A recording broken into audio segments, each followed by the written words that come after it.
کافی زیادہ دباؤ جو ہے وہ ہوم منسٹری کی طرف سے بنایا گیا ہے کہ فائل کو کلیئر کر کے دفتروں کو کھولا جائے۔ بالکل اشفاق، جہاں دفتروں کے حوالے سے بات ہو رہی تھی وہیں پر اگر ہم بات کریں گے کہ جب سے NIA کا قیام عمل میں لایا گیا تو پہلی پریارٹی ان کی جو رہی ہے انویسٹیگیشن کے حوالے سے تو وہ جموں کشمیر پولیس رہی ہے، اور آپ کی بار یہ خبریں سامنے آ رہی ہے کہ جو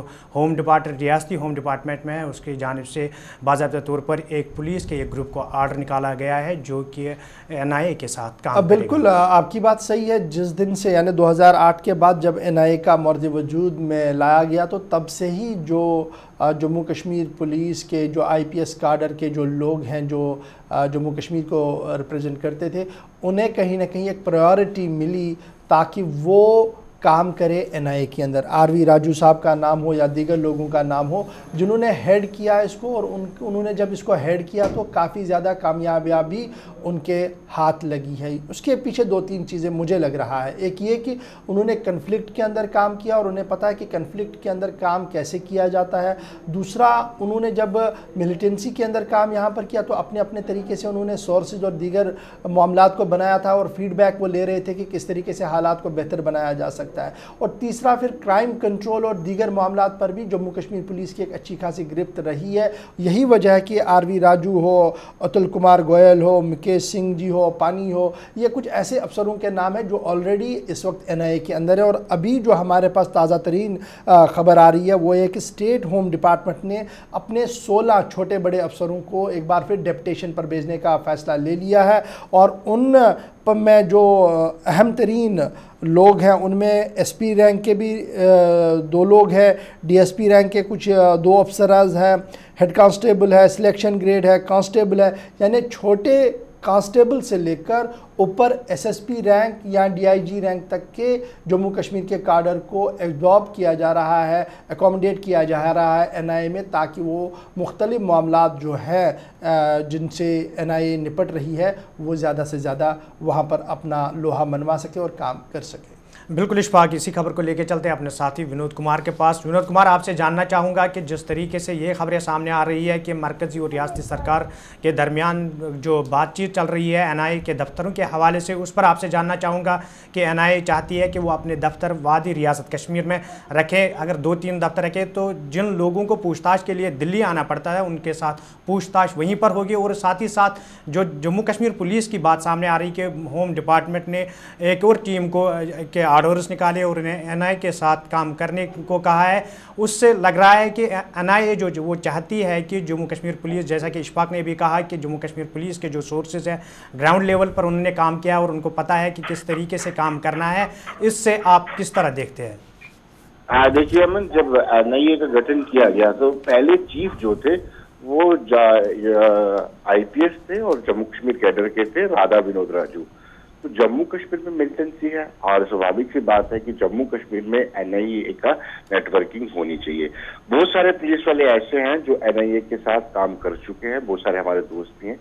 تو جموں کشمیر میں جس طریقے سے حوالہ کی فنڈنگ زیادہ تر جموں کشمیر میں ہو رہی ہے، جتنی بھی ملیٹنسی کی ایکٹیویٹیز ہیں جموں کشمیر میں ہو رہی ہیں، تو سوابق سی بات ہے کہ جب نیشنل انویسٹیگیشن ایجنسی چاہتی ہے کہ یہاں پر آفیسز کھولے جانے چاہیے تو مجھے لگتا ہے کہ اجازت دی جانی چاہیے اور اسٹیٹ گورنمنٹ کو اس کا کسی طرح کا کوئی آبجیکشن نہیں ہونا چاہیے۔ ابھی حال ہی میں ہم نے دیکھا کہ جب اسٹون پیلٹنگ پیک پر تھی اور کس طریقے سے نیشنل انویسٹیگیشن ایجنسی نے کچھ سیپریٹسٹ لیڈرز کے ساتھ ان کے ساتھ کوشچننگ کی، ان سے بات چیت کی اور پوچھا ان سے کہ یہ حوالہ کی راشی کہاں سے آئی ہے۔ یہی نہیں، کچھ جموں میں بھی کچھ ایسے لوگ تھے جو حوالہ کی راشی کے مادھیم سے الغاوات کو مضبوط کرنا چاہتے تھے، ان سے بھی ان کی بھی کوشچننگ کی ہے۔ تو مجھے لگتا ہے کہ نیشنل انویسٹیگیشن ایجنسی کو جتنا بھی کام کرنے دیا جائے وہ ٹھیک ہے اور بہتر ہے۔ بالکل ونود جی، آپ کا بہت بہت شکریہ، آپ پروگرام میں ہمارے ساتھ بنے رہے۔ ناظرین محترم، پروگرام کو آگے بڑھاتے ہیں اور اگلی خبر جو ہے اشفاق وہ یہ ہے کہ جہاں انٹرنیٹ بین کی وجہ سے ہم ٹورزم کے حوالے سے بات کریں گے کہ ٹورزم کے ساتھ جو وابستہ لوگ ہیں ان کا کیا کہنا ہے کہ جب انٹرنیٹ بین ہوئی پچھلے 1-2 مہینے میں تقریباً 4 بار یہ بین ہوا ہے، اس سے پہلے کہ ہم بات کریں گے جو ٹیلی کام کمپنیز ہیں ان کا ماننا ہے کہ انٹرنیٹ بین کی وجہ سے ریاست جموں کشمیر میں کمپنیز کو کافی لاس ہوا ہے۔ دیکھیے کمپنیز کا لاس ہونا اپنی جگہ ہے، لیکن امیج جو جموں کشمیر کی باہر جا رہی ہے وہ صحیح نہیں جا رہی ہے، اور جب آپ بار بار بین کریں گے تو اس سے ایسا لگ رہا ہے کہ شاید جنگ جیسا ماحول وہاں پر بنا ہوا ہے اور سرکار کو چھپانے کی کوشش میں ہے، اور سرکار صحیح عکاسی کو باہر نہیں لینا چاہتی ہے، شاید اس لیے وہاں پر بین کیا گیا ہے۔ ابھی جو ہمارے پاس سروے رپورٹ کی جو خبر ہم بتا رہے ہیں اپنے ناظرین کو، پچھلے 6 مہینوں کے دوران تقریباً 4 بار جو ہے وہ internet mobile networking services کو بین کرنا پڑا ہے، اور ابھی اگر آپ اعداد و شمار جو ہم اپنے ناظرین کو بتائیں گے، 2 لاکھ نئے سبسکرائبرز بنے ہیں فروری 2017 سے لے کر اپریل 2017 تک۔ موبائل انٹرنیٹ کنیکٹیوٹی سب سے زیادہ اگر آپ دیکھیں گے جو چھوٹی چھوٹی ریاستیں ہیں ان میں ریاست جموں کشمیر سرفہرست آپ کو نظر آئے گی، اور صرف یہ 2-3 مہینوں کے دوران 2 لاکھ نئے سبسکرائبرز بنے ہیں مختلف کمپنیز کے۔ اور ٹیلی کام ریگولیٹری اتھارٹی ٹرائی کی رپورٹ کو اگر آپ دیکھیں گے تو 1.2 crore mobile subscribers and of the April تک رجسٹرڈ تھے، یعنی اپریل اینڈنگ تک 1.2 کروڑ سبسکرائبرز آپ کے ہیں پورے جموں کشمیر کے اندر۔ اور اب جب یہ مسلسل بین ہو بند ہو اس سے کیا ہوتا ہے، ابھی ایک پارٹ اس کا بتائیں گے اور اس کے بعد ٹورزم کیا ہوتا ہے وہ روپ صاحب بتائیں گے آپ کو۔ 180 کروڑ روپے کا نقصان صرف 3 مہینوں کے اندر ہوا جب کمیونیکیشن بین ہوئی جموں کشمیر کے اندر، اور 2 کروڑ روپیہ صرف ڈاٹا سروس یعنی جو موبائل ڈاٹا چلتا ہے اس میں 2 کروڑ روپے کا نقصان ہوا ہے، کیونکہ اس طریقے سے بین جب ہوا جموں کشمیر کے اندر تو وہ کام ہو نہیں پایا۔ اگر آپ انٹرنیٹ سسپینڈ کرنے کی بات کریں گے، اور 2012 سے اگر آپ دیکھیں گے جس دن یہ پہلے شروعات ہوئی تھی موبائل کنیکٹیوٹی کو بین کرنے کی یا موبائل انٹرنیٹ سروسز کو بین کرنے کی، 2012 سے 2017 تک 33rd یعنی 33 بار انٹرنیٹ سروسز کو بین کیا گیا جموں کشمیر میں۔ یہ چیزیں مانیٹر ہوتی ہے، چاہے ریاستی حکومت سے مانیٹر کریں نہ کریں، جو لوگ باہر بیٹھے رہتے ہیں اور جو ان چیزوں کو مانیٹر کرتے ہیں وہ ایک ایک چیز کو مانیٹر کرتے ہیں، اور اس کا امپیکٹ کیا پڑتا ہے پوری اکانومی پر، اس کا امپیکٹ پورے ملک پر کیا پڑتا ہے، اس کا امپیکٹ ریاست پر کیا پڑتا ہے، وہ ساری چیزیں وہ انالائز کرتے ہیں اور اس پر ڈیبیٹ کرتے ہیں۔ اور یہی وجہ ہے کہ یہ جو ڈیبیٹ پچھلے 2-3 دن سے یہاں نئی دلی میں چل رہی ہے اس میں یہ سارے آنکڑے سامنے آئے ہیں، اور کہا گیا ہے کہ soft where freedom law centre جو FLLC ہے جن کی طرف سے یہ پورا ڈاٹا کلیکٹ کیا گیا ہے، ان کا ماننا ہے کہ نہ صرف ریاست کے امیج کو زخم پہنچ رہی ہے بلکہ ملک کے اس نعرے کو، ڈیجیٹل انڈیا کے نعرے پر بھی سوال اٹھ رہے ہیں وزیر اعظم صاحب کے، جو وہ بار بار ڈیجیٹل انڈیا کا خواب پورے ملک کو دکھا رہے ہیں، کیش لیس اکانومی کی بات کر رہے ہیں۔ اگر اس طریقے سے موبائل کنیکٹیوٹی بند رہی تو کس طریقے سے ڈیجیٹل انڈیا کا خواب جموں کشمیر میں پورا ہوگا، نمبر 1۔ نمبر 2، اب اگر آپ اس کو آگے اور دیکھیں گے جو کل ہمیں بتایا گیا تھا اس پورے معاملے کے دوران، وہ کہا گیا تھا 2G 3G 4G net working sites کو اب اکثر پارٹلی بند کیا جاتا ہے، پہلے اوورال بند کیا جاتا تھا، اب ان علاقوں کے اندر بند کیا جاتا ہے۔ لا اینڈ آرڈر کا ویو پوائنٹ اپنی جگہ صحیح ہو سکتا ہے، اس پر ہمارا کوئی سوال نہیں ہے، لیکن اس کی جو امیج باہر جاتی ہے وہ صحیح نہیں جا رہی ہے۔ سیاح اپنے طریقے سے ڈر رہا ہے، جو ایک تو آپ کے ملک کی سیاح ہے وہ آپ کا ٹیلی ویژن دیکھ کر فیصلہ کر دیتا ہے، وہ اخبار کو پڑھ کر فیصلہ کر دیتا ہے، ان کے اپنے کنیکٹیوٹی کنیکشنز ہیں، ٹور آپریٹرز ہیں، وہ ان کے ساتھ بات کر کے فیصلہ کر لیتے ہیں۔ لیکن جو ہائی اینڈ ٹورسٹ یہاں پر آنا چاہتا ہے، جب اس کو شام کو موبائل نہیں چلتا ہے، انٹرنیٹ نہیں چلتا ہے، تو وہ اسے لگتا ہے کہ وہ کسی اسٹون ایج میں چلا گیا ہے اور وہ پیک اپ کا فیصلہ کر لیتا ہے، واپس چلا جاتا ہے، جس کی وجہ سے ریاست کو کافی نقصان ہو رہا ہے۔ لا اینڈ آرڈر کی سچویشن اپنی جگہ میں ایک بار پھر بتا دوں، لیکن اسٹیٹ گورنمنٹ کو کوئی اور میکنزم دیکھنا پڑے گا جس کو لے کر آگے بڑھا جا سکتا ہے، جس سے سیاحت اور ہماری اکنامی لاس نہ ہو اور ریاست کی امیج باہر خراب نہ جائے۔ بالکل اشفاق، اسی خبر پہ ہمارے ساتھ فون لائن پہ جڑ چکے ہیں رؤوف احمد ترمبو، جو کہ president tour and travel operators کا ہے۔ رؤوف صاحب، آپ کا پروگرام میں خیر مقدم ہے۔ جیسا کہ انٹرنیٹ کے حوالے سے بات ہو رہی تھی، وادی میں انٹرنیٹ بین کے حوالے سے بات ہو رہی تھی، آپ سے پہلے جاننا چاہوں گا کہ جس طریقے سے ٹیلی کام کمپنیز کی جانب سے کہا گیا کہ وادی میں انٹرنیٹ بین، لگاتار انٹرنیٹ بین جو بار بار ہو رہی ہے، پچھلے 6 مہینوں کے دوران 4 بار ہوئی ہے، اس کی وجہ سے ٹیلی کام کمپنیز کو کافی نقصان ہوا ہے۔ آپ ٹور آپریٹر ہیں، سیاحت سے آپ جڑے ہیں، انٹرنیٹ بین کی وجہ سے آپ لوگوں کے کیا اثرات آپ پر پڑے ہیں، آپ کے بزنس پہ؟ شکریہ، پہلے میں آپ کا کرنا چاہوں گا آپ کی اس چینل کا جنہوں نے ایک اہم موضوع اٹھایا آج سویرے۔ دیکھیں، جہاں تک ٹوریزم کا سوال ہے، یہ جو جتنی بھی اور انڈسٹریز ہیں، آج کل کے دور میں انٹرنیٹ کا ہونا بہت ہی ضروری ہے ہر ایک کے لیے. اور آج کل کے فاسٹ دور میں، فاسٹ زمانے میں، جہاں انٹرنیٹ کی اتنی وہ بڑھ چکی ہے افادیت اور اہمیت، وہی ہمارے کشمیر میں اس کو گھٹا کے اس کا کوئی معنی ہی نہیں رکھا گیا ہے. جہاں تک ہمارے ٹورزم کا تعلق ہے، آپ کو پتہ ہی ہے کہ آج کل کے زمانے میں ٹورزم جو پھلتا پھولتا ہے اور بہت پروان چڑھ رہا ہے تمام ممالک میں اور بالخصوص ہماری انڈیا میں، اور کشمیر اسی وقت بہت ہی پیچھے رہ چکا ہے ٹورزم کے حوالے سے. اس کے کئی وجوہات ہیں، لیکن جہاں تک انٹرنیٹ کا سوال ہے، آئے دن یہاں پر کہیں نہ کسی بہانے سے انٹرنیٹ کا گلا گھونٹا جا رہا ہے، جس کی وجہ سے یہ جو ایک اہم انڈسٹری ہے ہماری کشمیر کی وادی میں، یہ بہت متاثر ہو رہی ہے انٹرنیٹ کے نہ ہونے کی وجہ سے. اور آج کے ٹائم میں آپ سے یہاں پر جاننا چاہوں گا کہ جس طریقے سے آپ نے کہا کہ ہمارا جو بزنس ہے وہ انٹرنیٹ سے جڑا ہوا ہے اور جو باہر کے سیاح ہیں ان کے ساتھ انٹرنیٹ کے ذریعے سے رابطہ کیا جا سکتا ہے، تو آپ نے اس حوالے سے ریاستی سرکار کے ساتھ جو ٹور آپریٹرز ہیں یا دوسرے جو سیاحت سے جڑے لوگ ہیں، کیا آپ لوگوں نے سرکار تک یہ بات پہنچائی ہے کہ انٹرنیٹ بین کے بجائے کوئی متبادل راستہ دیکھا جائے تاکہ انٹرنیٹ بین وادی میں نہ ہو، جس سے ہمارا روزی روٹی جو ہے وہ متاثر ہو سکے؟ دیکھیں، جہاں تک آپ کے سوال کا تعلق ہے، یہ آپ کو پتہ ہی ہوگا جو ہمارے ٹورزم منسٹر ہیں وہ ہمارے سی ایم صاحبہ خود ہے،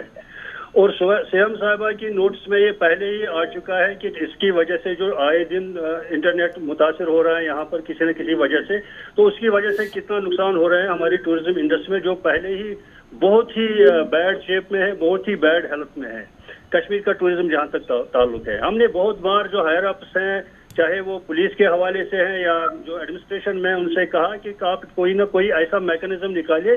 جہاں یہ جو اطلاق ہے اس کا وہ ٹور آپریٹرز پہ یا ہوٹلیئرز پہ، جہاں جن کو اس کے ساتھ جڑا ہوا ہونا ہے اپنے کلائنٹس کے ساتھ، اپنے ان لوگوں کے ساتھ جو کشمیر آنا چاہتے ہیں، تو یہ کوئی نہ کوئی میکنزم اس کا نکالے. لیکن آج کل کے ٹائم میں، آج کل کے جو پریزنٹ سچویشن ہے، آج تک کبھی انہوں نے اس کی طرف غور نہیں کیا. دوسری بات جو ہے، آج کل بابا امرناتھ کی یاترا چل رہی ہے، اور آپ کو پتہ ہی کہ ہمیں انٹرنیٹ پہ ہی ٹکٹیں ایشو کرنی پڑتی ہیں. As a tour operator, as a Halley copter operators, ہمیں اتنی مشکلات کا سامنا کرنا پڑ رہا ہے کہ جو لوگ جو شردالو بابا جی کے شائن کے دیدار کے لیے جانا چاہتے ہیں، تو ان کو اتنی مشکلات آ رہی ہیں کہ ان کو ٹکٹ نہیں مل رہی ہیں. تو وہ بھی ایک پریشانی ہے، ایک دقت ہے ہمیں. تو ہمیں ہوپ ہے کہ آئندہ. ہلو جی روپ صاحب، ذرا آپ سے ایک اور چیز بھی جاننا چاہوں گا. آپ نے تو اپنی بات کہہ لی، آپ اسٹیٹ گورنمنٹ کا ایک ویو پوائنٹ ہے کہ جتنے بھی ٹور آپریٹرز ہیں یہ پورے ملک کے اندر برانڈ ایمبیسڈرز کی طور پر کام کرتے ہیں اور جموں کشمیر کو ریپریزنٹ کرتے ہیں. یہی وجہ ہے کہ جب بھی مشکل حالات ہوتے ہیں تو ٹور آپریٹرز کی یاد سرکار کو آتی ہے اور سرکار انہیں ہاتھوں ہاتھ لیتی ہے اور کہتی ہے کہ آپ ذرا ہماری مدد کے لیے آئے. ہائی اینڈ ٹورسٹ کی بات بار بار کی جا رہی ہے کہ ہائی اینڈ ٹورسٹ کو جموں کشمیر لانے کی کوشش کی جا رہی ہے. ایز اے آپریٹر اور ایز اے صدر کے، کیا آپ مانتے ہیں کہ ہائی اینڈ ٹورسٹ یہاں پر آ رہا ہے اور اس کے لیے جو انفراسٹرکچر ہونا چاہیے تھا وہ ہمارے پاس ہے؟ دیکھیے، جہاں تک اس سوال کا تعلق ہے، Kashmir is always a preferred destination. جو بھی ٹورسٹ ہے وہ کشمیر آنا چاہتے ہیں، چاہے وہ ہائی اینڈ ہو یا لو اینڈ ہو. لیکن جہاں تک ہائی اینڈ کا تعلق ہے، ان لوگوں کے پاس پیسہ ہوتا ہے، پیسوں کی کمی نہیں ہوتی ہے. وہ کشمیر کی جو خوبصورتی، وہ اپنی مثال آپ ہے، وہ ایسی خوبصورتی یورپ میں دیکھنا چاہتے ہیں تو وہ یورپ چلے جاتے ہیں. تو ان کے لیے کوئی پریشانی. لیکن دوست تعلق جو کشمیر آنا چاہتے ہیں as a budget traveller, as a economy traveller, ان کے لیے بھی ہمارے پاس مشکلات کھڑی کر رہے ہیں کہ ایسے جب حالات پیدا ہو جاتے ہیں. اور دوسری جو اہم بات میں یہاں کرنا چاہتا ہوں گا، ہماری انڈسٹری آلریڈی پریشانی میں ہے، جو ٹورزم انڈسٹری ہے، کیونکہ شام گئے تب ہمارے دیش میں کچھ ایسی چینلیں ہیں جو صرف اسی کشمیر کے مدعے کو لے کر پریشان کرتی ہے پورے لوگوں کو. اور جہاں تک ہمارا برانڈ ایمبیسڈر ہونا ہے، یہ بات صحیح ہے، یہ مسلم بات ہے کہ ہم جو ٹور آپریٹرز ہیں، ہم بھارت کے کونے کونے میں جاتے ہیں، لوگوں کو لوگوں کے ساتھ ملاتے ہیں. جو باہر کے لوگ جب یہاں آتے ہیں، یہاں کے لوگوں سے ملتے ہیں، اور انٹریکشن ہو جاتی ہے. ان کو پتہ لگتا ہے کہ کشمیر میں جہاں تک کوئی پریشانی، دقتیں ہیں پالیٹکس کے حوالے سے، وہ ہر ایک جگہ تو نہیں ہے، کہیں دور ایریاز میں ایسا کچھ ہے، لیکن ہر ایک جگہ میں ایسی کوئی پریشانی نہیں ہے. تو یہ تبھی ممکن ہو سکتا ہے جب باہر سے لوگ یہاں آتے ہیں اور یہاں سے باہر جو لوگ جاتے ہیں ایز اے ٹورزم کے حوالے سے. ایک آخری سوال روپ صاحب آپ سے جاننا چاہوں گا، وہ یہ ہے کہ آپ نے ریاست کو بھی دیکھا اور ملک کی دیگر جگہوں کے ساتھ بین الاقوامی سطح پر بھی آپ نے سیاحت کے نقشے کو دیکھا اور سیاحت کس طریقے سے کروائی جاتی ہے، ریاستوں کے اندر بجٹنگ ایلوکیشن کیا ہوتی ہے، انفراسٹرکچر کیا ہوتا ہے، اس پر آپ کی کافی زیادہ نظر بھی ہے۔ آپ سے جاننا چاہوں گا جو انفراسٹرکچر بنانے کی بات پچھلے دہائیوں سے ہماری ریاست کے اندر چل رہا ہے، کیا آپ کو لگتا ہے کہ انفراسٹرکچر میں کچھ پرسنٹ ہم آگے بڑھے ہیں، کچھ بنا ہے ہمارے پاس جو ہم دکھا سکتے ہیں؟ جیسے یہاں کے حالات ہیں پچھلے کچھ دہائیوں سے، اس کے حساب سے میرے خیال میں ہمیں انفراسٹرکچر کی کوئی اتنی پریشانی نہیں ہے۔ جتنا ہمارے پاس ٹورزم آج کے ٹائم میں آ رہا ہے، 10 سے 12 لاکھ لوگ جو سال میں یہاں وزٹ کرتے ہیں کشمیر کے، ان کے لیے ہمارے پاس بہت کافی انفراسٹرکچر پڑا ہے۔ ہاں، ایک چیز میں ہم تھوڑا بہت پیچھے ہیں، وہ ہے ہائی اینڈ ٹورسٹ کے لیے، ان کے لیے ہمیں اور زیادہ کچھ کرنا پڑے گا رہائش کے حوالے سے۔ باقی ہمارے پاس جتنا ٹورزم آتا ہے ان کے لیے ہمارے پاس کافی انفراسٹرکچر موجود ہے، لیکن اہم بات یہاں پر یہ ہے کہ ہمیں اس انڈسٹری کو آگے بڑھنے کا موقع نہیں دیا جا رہا ہے۔ کچھ کوارٹر سے ایسی آوازیں آتے ہیں جو لوگوں کو پریشان کرتے ہیں، جو اس انڈسٹری سے کشمیر میں وابستہ ہے، ان کے لیے بہت ہی پریشانی کی بات ہو رہی ہے۔ جہاں تک یہ ایک پیورلی اکنامک ایکٹیویٹی ہے کشمیر میں، اس کو سیاست کا رنگ دیا جا رہا ہے، اس کو ایک مس انفارمیشن کے طور پہ استعمال کیا جا رہا ہے، اور اس کو ایک ہیٹ کمپین کے حساب سے بھی متاثر کیا جا رہا ہے اس ہماری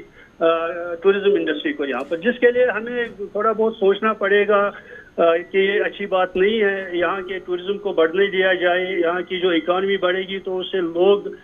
شاید پازیٹیو ایک لائن اختیار کریں گے۔ تو ایسے میں کافی کچھ کرنے کو گورنمنٹ کے پاس کرنے کی ضرورت ہے۔ چلیے، بہت شکریہ روپ صاحب، آپ ہمارے ساتھ سری نگر سے جڑے، اور بہشتی ٹور آپریٹر، آپ کا بھی یہ ماننا ہے کہ کافی مشکلوں کا سامنا جو ہے وہ آپ لوگوں کو کرنا پڑ رہا ہے، اور ساتھ ساتھ جس طریقے سے امرناتھ یاترا ہو یا دیگر سیاحوں کو یہاں پر آنا ہو، جہاں پر آن لائن بکنگ ہو، ریزرویشن کا معاملہ ہو، اس پر کافی فرق پڑتا ہے، اور سرکار کو کچھ اور قدم اٹھانے پڑیں گے جس سے سیاحت پر اثر نہ پڑے۔ بھی کوئی ناگہانی آفت ریاست جموں کشمیر میں آتی ہے تو اس کے بعد سرکاروں کی جانب سے یہ کہا جا رہا ہے کہ اب اس ناگہانی آفت سے نمٹنے کے لیے یا اس سے مقابلہ کرنے کے لیے آگے کے لیے لاہ عمل تیار کیا جائے گا، اور اس کے ساتھ ساتھ جو اکوپمنٹ ہے اس کو بڑھایا جائے گا۔ لیکن اس کے بعد جب دیکھا جا رہا ہے تو مرکز کی جانب سے فنڈس آنے کے باوجود بھی زمینی سطح پر ایسا کام نہیں ہوتا ہے۔ آپ کی بات بالکل صحیح ہے کہ پہلے تو یہ رونا رویا جاتا تھا کہ سرکار پیسہ نہیں دیتی ہے، لیکن اب جو تفصیلات اور جو خبریں ہم مسلسل بتا رہے ہیں وہ یہ پتہ لگ رہا ہے کہ پیسہ تو آ رہا ہے، لیکن اسے یا تو یوٹیلائز نہیں کیا جا رہا ہے، یا جو SOPs بنائے جاتے ہیں، ڈائریکشنز بنائی جاتی ہے، گائیڈ لائنز بنائی جاتی ہے، کس طریقے سے اس پیسے کو استعمال کرنا، وہ اس طریقے سے استعمال نہیں ہوتا ہے، جس کے بعد فنڈنگ رکتی ہے۔ یہ ایک پہلو ہے اس خبر کا۔ لیکن جہاں تک ڈیزاسٹر مینجمنٹ کی ہم بات کریں، ڈیزاسٹر مینجمنٹ اور جموں کشمیر ریاست کو جب آپ دیکھیں گے تو اس کا چولی دامن کا ساتھ ہے۔ سسمک زون کے اندر بھی آپ آتے ہیں اور خطرناک سسمک زونوں کے اندر آتے ہیں۔ جب گزشتہ سالوں کے اندر بھوچال آیا تھا تو اس کے بعد سرکار کی نیند ٹوٹی تھی اور انہوں نے کہا تھا کہ اب ہم ڈیزاسٹر پر خصوصی توجہ دیں گے۔ پھر جب سیلاب آئی تو سب پول کھل گیا، سب کو پتہ لگ گیا کہ ڈیزاسٹر کتنا ہم کر سکتے ہیں، ڈیزاسٹر کتنا ہم نے کیا ہے اور اس کے بچاؤ کے لیے ہم کیا کر سکتے ہیں، سب کے سامنے وہ بات آئی۔ اس کے بعد سرکار کی نیند پھر ٹوٹی کیونکہ گورنر صاحب نے کچھ نٹ بولٹ کسے تھے کہیں سے، تو یہ پتہ لگا کہ سرکار اب ترمیم بھی لا رہی ہے ڈیزاسٹر مینجمنٹ ایکٹ کے اندر اور کچھ مزید کام بھی کرنا چاہتی ہے۔ وقت گزرنے کے ساتھ ساتھ سرکار نے پھر نیند لے لی اور سرکار گہری نیند میں چلی گئی، جس کی وجہ سے اب جو ہم خبر ناظرین کو بتائیں گے وہ کافی چونکا دینے والی ہوگی۔ مرکزی حکومت کی طرف سے ڈیزاسٹر مینجمنٹ اسکیم کے تحت ریاست کے لیے کثیر رقم دی گئی، جس میں یہ کہا گیا کہ آپ جب بھی اب آپ انفراسٹرکچر بنائیں گے وہ کچھ اس طریقے کا بنائیں گے تاکہ اگر ڈیزاسٹر ہوتا ہے، بھوچال آتے ہیں، سیلاب آتی ہے تو آپ کے سٹرکچر کو کوئی نقصان نہ ہو۔ علیحدہ اس کے لیے پیسہ رکھا گیا۔ دوسرا فنڈ اسی فنڈ میں رکھا گیا کہ آپ بڑے پیمانے پر کیمپیننگ کریں، لوگوں کو بھی بتائیں، NGOs کو بتائیں، ٹیکنیکل گروپس کو بتائیں کہ کس طریقے سے کام کرنا ہے۔ تیسرا جو سب سے اہم پارٹ اس کا تھا